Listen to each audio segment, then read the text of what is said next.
reminder to turn your cell phones to vibrate, off, or mute. And we'll start with an opening statement from Coach. First of all, appreciate everybody coming out. Really do. Obviously, a little bit different situation now with double signing days and things like that. So, as planned, we expected most of our work, the majority of our work, to finish up on signing day one, and then close up on a few pieces on signing day two.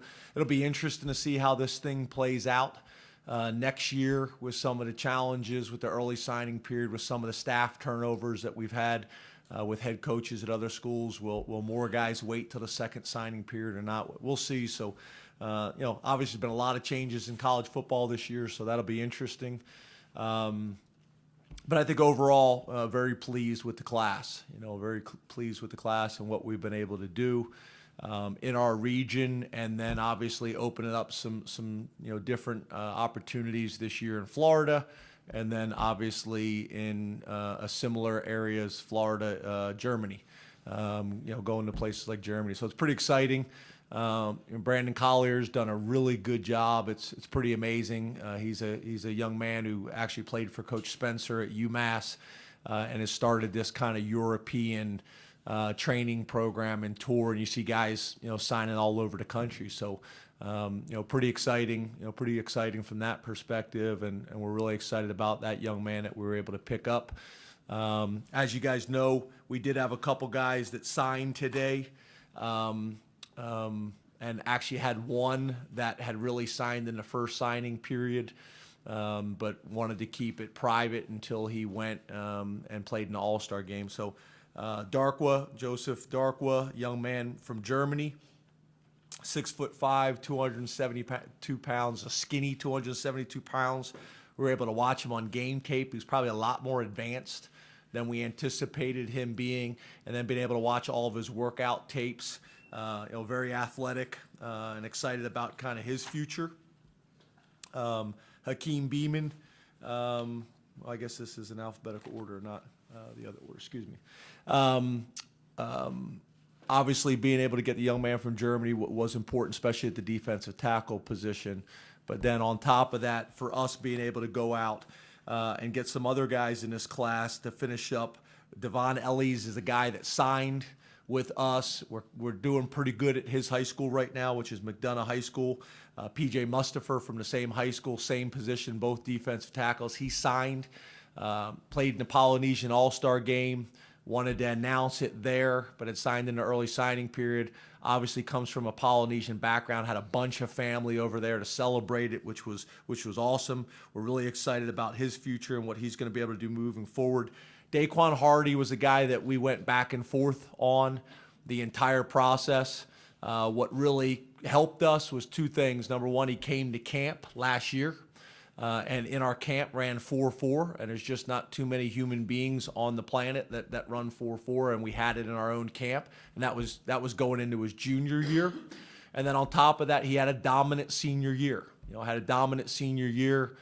Unbelievable amount of touchdowns, unbelievable amount of interceptions. I think in the state championship game, I think he had 5 touchdowns in the state championship game through receptions and interceptions. So, for us being the state school, we're always going to take care of the players in our state, and he earned it. Kind of more of an old school approach in terms of having a really dominant senior year and kind of going from there. So got a chance to get to know him and his family really well on the official visit, spent some time around him. Obviously, Coach Smith has got strong ties there, and we're excited about, what we were able to do going in that direction. Smith Vilbert reminds us a lot of Jason Owe. He's only played football for 1 year. His potential and his ceiling is very high because it's still all new to him. Watched him play basketball, was blown away about his movement on the court. Another guy is 6'5". He's 243 pounds right now. And I think he's got a chance to have the type of length and the type of athleticism off the edge that we're looking for. So overall, really good group of guys. And then obviously the wide receiver position was important for us in T.J. Jones, another young man that we were able to get out of Florida, Lake City, Florida, and Columbia High School. We kind of fell in love with him late in the process. Obviously, Coach Sider's connection there, came on a visit, got to know him really well. His high school had a bunch of offers from all over the country. And again, another prospect that we think has a lot of upside. So feel good about how we closed the class out. Still got a lot of work to do. Obviously, we've already started winter workouts. We did make a change to winter workouts. We've always done those in the morning. And we moved those to the afternoon, which is something I've never done before. But with our conversations with sports science, we spend all our time talking to our players about the importance of nutrition, hydration, and sleep. But then as coaches, we get them up at 5 o'clock in the morning. It just didn't make a whole lot of sense. So move that to the afternoons. We're in the middle of that right now. We'll give the staff off for a few days.